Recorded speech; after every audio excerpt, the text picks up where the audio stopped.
이제 보디발에게 요셉이 팔렸고, 그 후에 유다가 자기 형제에게서 내려가 아둘람 사람 시라에게로 나가니라. 지금 그 아버지는 자기 아들이 죽었다라고 생각을 하고 울고 막 그러고 있어요. 울고 힘들어하고 울었더라 라고 나오는데, 이 유다가 주동자였잖아요. 팔아먹는 거. 우리가 뭐하러 죽이냐, 팔아먹자, 돈이라도 벌자, 그러면서 유다가 했던 얘기였습니다. 근데 그것을 유다가 잘못을 한 건데, 아버지가 그 울고 있는 거 사실은 자기가 잘못해가지고 자기 때문에 울고 있는 거거든요, 아버지가. 근데 그거 꼴 보기 싫어가지고 딴 데로 가요. 참 이게 유다가 얼마나 못된 사람인지가 나오는 거거든요. 성경은 안 숨겨요. 그 사람이 얼마나 못된 사람이냐, 얼마나 좋은 사람이냐 안 숨기고. 유다가 자기 형제에게서 내려가서, 그러니까 형제들은 아버지랑 있었을 것 같은데 유다는 따로 빠진 겁니다. 자기 잘못이기도 한데 어쨌든 아둘람 사람 시라에게로 갔습니다. 유다가 거기서 가나안 사람 수아라고 하는 딸을 보고 그를 취해서 동침합니다. 지금까지 하나님의 명령은 떨어진 적이 없지만 그냥 그 가문에 불문율이 있어요. 그러니까 가나안 여자 얻으면 안 된다 라는 불문율이 아브라함 때, 이삭 때, 야곱 때 다 있었어요. 그래서 그 유다도 하나님의 그 복을 받겠다라고 생각을 한다라면은, 그러면은 가나안 여자를 취하면 안 돼요. 에서가 가나안 사람을 취했죠. 그리고 이스마엘이 가나안 사람을 취했고, 가나안 사람을 취하면은, 그러니까 쫓겨나는 거예요. 쉽게 말하면 그 집에서 나가는 거예요. 거의 그런 상황인데, 유다가 거기서 가나안 사람 수아라고 하는 자의 딸을 보고서 그를 취해서 동침합니다. 유다는 쉽게 말하면 지금까지 창세기 상황을 볼 때는 집에서 나가는 거예요. 그러니까 하나님의 복에서, 언약에서 떠나는 거와 마찬가지거든요. 이렇게 동침을 한 다음에 잉태해서 아이를 낳습니다. 유다가 그 이름을 엘이라고 하는데, 엘이라고 하니까 그래도 유다긴 유다네, 왜냐하면 이름이 엘, 하나님이다 라고 생각을 하시는데, 그 엘이 이 엘이랑 다릅니다. 이거는 그냥 다른 엘이에요. 이게 발음은 똑같은데 사실 히브리어로는 발음이 달라요. 어쨌든 그 알파벳도 다르고 아예 다른 이름입니다. 그래서 엘이라고 하고, 그가 다시 잉태해서 아들을 낳고 이름을 오난이라고 하고요. 또 다시 아들을 낳고 이름을 셀라라고 합니다. 그가 셀라를 낳을 때 유다가 벌십에 있었더라. 유다가 장자 엘을 위해서 아내를 취하니 그 이름은 다말이더라. 이 다말이라는 이름 눈에 익죠. 그렇죠?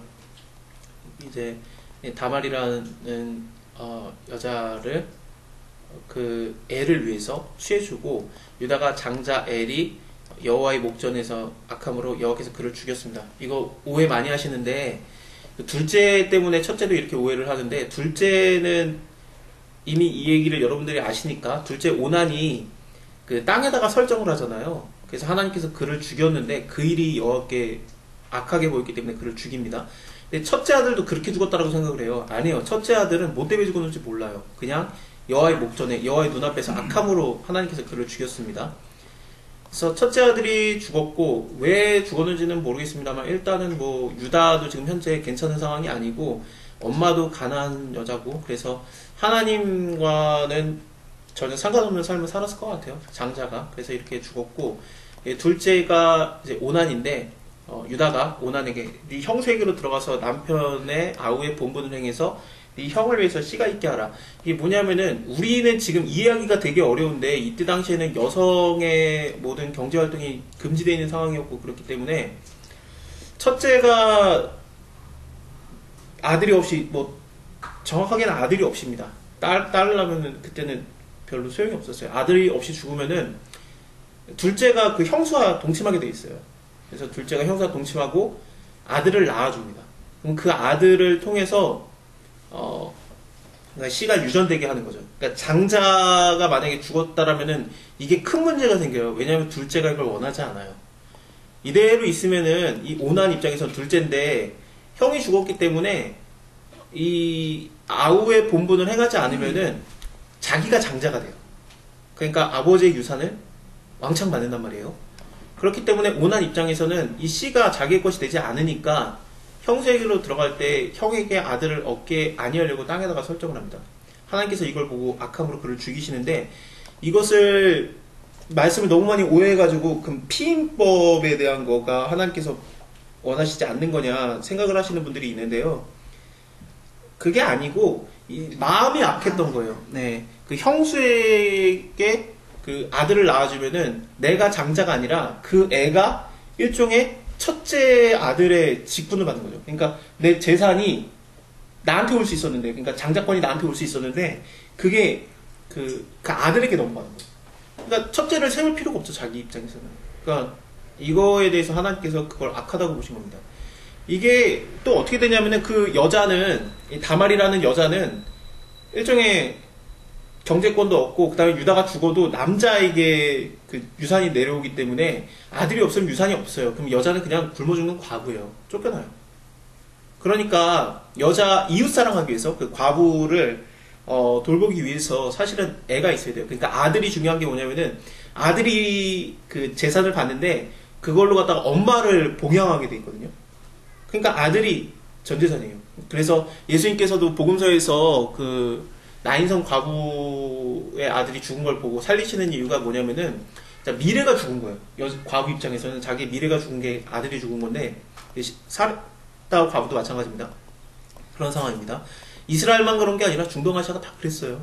그래서 사렙다 과부도 마찬가지였고, 아들이 죽느냐 사느냐가 과부 입장에서 되게 중요한 문제입니다. 근데 이 오나는 어쨌든 그거를 뭐 상관 안 하죠. 형수가 뭐 굶어 죽든 말든 내가 재산을 다 받겠다 그러면서 땅에다 설정을 한 겁니다. 그것 때문에 이제 하나님께서 그를 죽인 거예요. 이거 진짜 오해 많이 해요.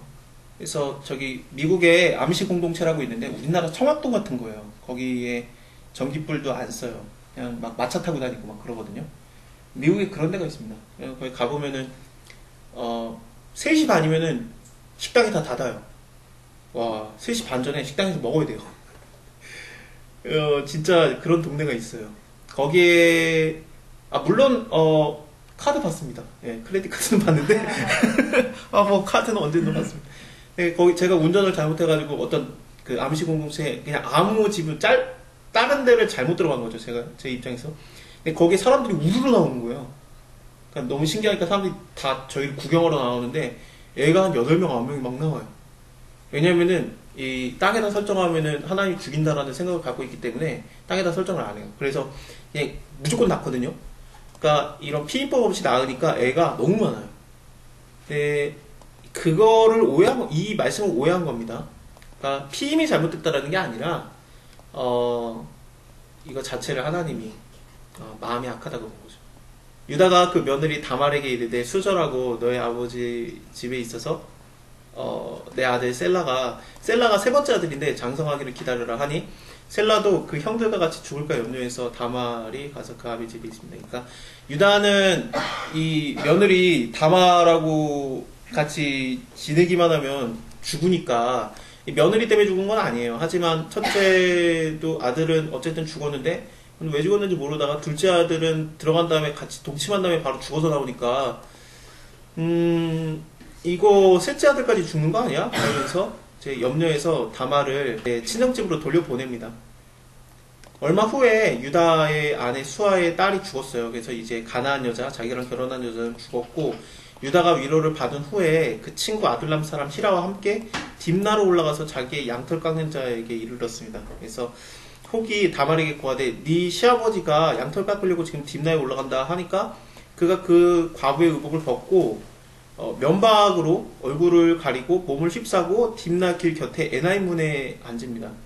이는 셀라가 분명히 컸는데 셀라가 지금 작아서 그렇다 친정가 있어라 그랬는데 셀라가 이제 클 만큼 컸어요. 그래서 자기랑 동침을 하게 해가지고 아들을 낳아야 자기가 살 건데 근데 줄 생각을 안 하니까 장성을 받는데도 아내로 주지 않으니까 수를 쓴 거죠. 그가 얼굴을 가리었으므로 유다가 그를 보고 창녀로 여겼다.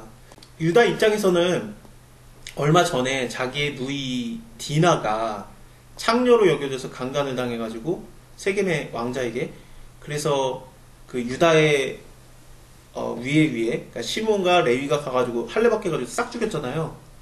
그게 되게 연상되거든요. 그 다음에 여기서 그 애를 낳으려고 지금 좀 다른 수를 쓰는 거는 사라가 굉장히 생각나고 아브라함 사라가 굉장히 생각나고요. 그리고 그 길 곁에서 그에게 나아가되 가로되 청컨대 나로 너에게 들어가라 하니 그가 자부, 그러니까 자식의 부인이니까 며느리입니다. 며느리인 줄 알지 못하였습니다. 그가 가로되 당신이 무엇을 내게 주려고 하느냐. 그러니까 나랑 동침할 거면은 뭘 줘야지. 그게 된 거죠. 창년자니까. 그리고 창녀의 모습으로 지금 온 거예요. 며느리가. 그러니까 유다가 가로되 이 며느리 입장에서는 왜 그러냐면은 그 셀라를 안 주니까 셀라를 얻은 다음에 그 통해서 애를 낳아야지 유다의 이제 재산을 받을 거 아니에요. 근데 안 주니까 유다가 그냥 바로 동침을 한 다음에 유다의 자식을 낳은 다음에 자기가 받으면 된다라고 생각을 했던 것 같아요. 괜찮은 거 아닙니다. 며느리랑 동침한다라는 게 성경에서 괜찮은 게 아닙니다. 유다가 가로되 내가 내 떼에서 염소 새끼를 주리라. 염소 새끼를 주리라. 뭐 생각나세요? 지금 창세기에 나왔던 얘기들이 지금 전부 다 여기 다 들어가거든요. 염소 새끼를 주리라. 이거 라반과 야곱의 계약 관계였어요. 그가 가로되 당신이 그것을 줄 때까지 약조물로 주겠느냐. 유다가 가로되 무슨 약조물을 너에게 주랴. 그래서 그가 가로되 당신의 도장과 끈과 당신의 손에 있는 지팡이로 하라. 유다가 그것들을 다 줍니다.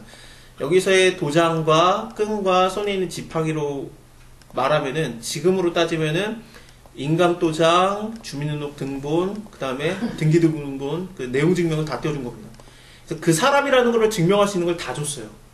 그 다음에 이거를 바꾸서 유다가 그와 동침해서 다말이 잉태를 합니다.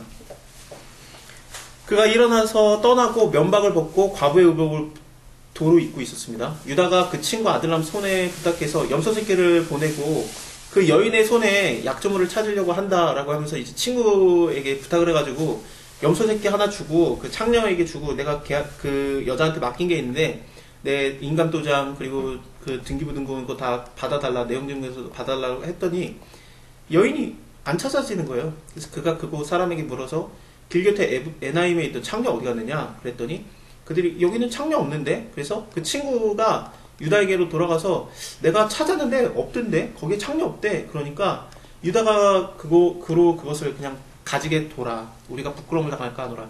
그래서 이 부끄러움을 당할까 하노라가 여러 가지 의미가 있는데 일단은 내가 뭐 창녀를 샀다라는 게 부끄러운 건지 유다 입장에서는 아니면은 이거 인감도장, 뭐 주민등록증본, 뭐 내용증명을 다 갖고 있는데 이걸로 갖다가 뭔 일을 당할 건지 그걸 두려워해가지고 그냥 일단은 내버려 둬라 이렇게 된 거죠. 내가 염소 새끼를 보내었으나 그대가 찾지 못했다.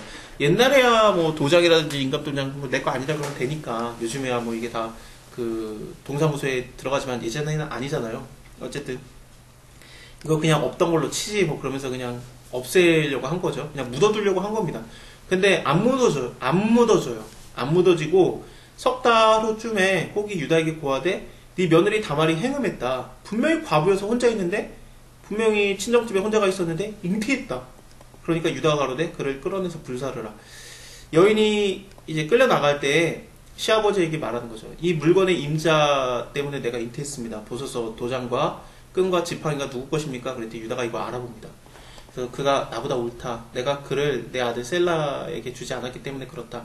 하고 다시는 가까이 안 합니다. 이거 뭐 연상되세요? 마리아 요셉 생각 안 나세요? 마리아 요셉이 다시는 가까이 안 하고 그 다음에 임신한 줄 알고 조용히 끊고 자 있던 것들 이런 것들 여기선 조용히 안 끝내려고 했죠. 불에 살려고 했는데 이런 것들이 다 여기서 보여집니다. 그 다음에 임신했어요. 임신해서 태어났는데 와 쌍둥이에요. 그 아버지도 그 쌍둥이였잖아요. 아버지 때도 그러니까 야곱과 에서였지 않습니까? 근데 여기서도 쌍둥이가 나오는 거 보면 쌍둥이가 유전자예요. 아시죠? 쌍둥이 집에서는 쌍둥이가 많이 나와요. 성경에 도마라고 나오면요 쌍둥이에요. 도마가 쌍둥이라는 뜻입니다. 그래서 도마야 그러면은 걔는 쌍둥이구나. 우리도 그렇죠. 학교 다닐 때 쌍둥이 이름 압니까? 쌍둥이라고 불렀지. 쌍둥이 그렇죠. 그러니까 도마는 쌍둥이에요. 그래서 쌍둥이를 낳았는데 해산할 때 손이 나오는데 산파가로되 먼저 나온 자다 하면서 이제 홍색실을 가져다가 그 손에 메어줍니다. 이렇게 손이 먼저 나온 거죠. 그래서 홍색실을 메어줬어요. 왜냐하면은 그 윗대에 아버지 때 야곱과에서 누가 먼저 나오냐 때문에 난리가 났었기 때문에 그거를 면하기 위해서 일단은 먼저 나오는 자를 알려고 이거 그 산피과 의사가 산파가 손에다 홍색실을 얘가 먼저 나면서 딱 묶어줬는데 메어줬는데 손이 다시 쏙 들어가요. 그 다음에 다른 애가 나오는 거예요. 그러니까 산파가 가로되 네가 어찌해서 터치고 나오느냐라고 하는 거로 이름을 베레스라고 부릅니다. 베레스라는 게 터치다라는 뜻입니다. 터치다가 뭐냐면은 부시다예요. 부시고 나왔다라는 뜻이에요. 그러니까 먼저 부시고 나왔다라는 거고 그 손에 묶었던 애, 이렇게 홍사가 있는 애는 나중에 뒤따라 나와요. 그래서 얘를 세라라고 부릅니다. 세라가 뭐냐면은 빛나다라는 뜻입니다. 이 실 때문에 그런 것 같아요. 그래서 베레스와 세라가 나오는데 유다의 시입니다. 유다와 며느리 다말의 시로 베레스와 세라가 나오고 이 베레스에서 예수님까지 이어집니다. 참 이런 놀라운 이해가 전혀 안 되는 그런 상황이 성경에 나옵니다.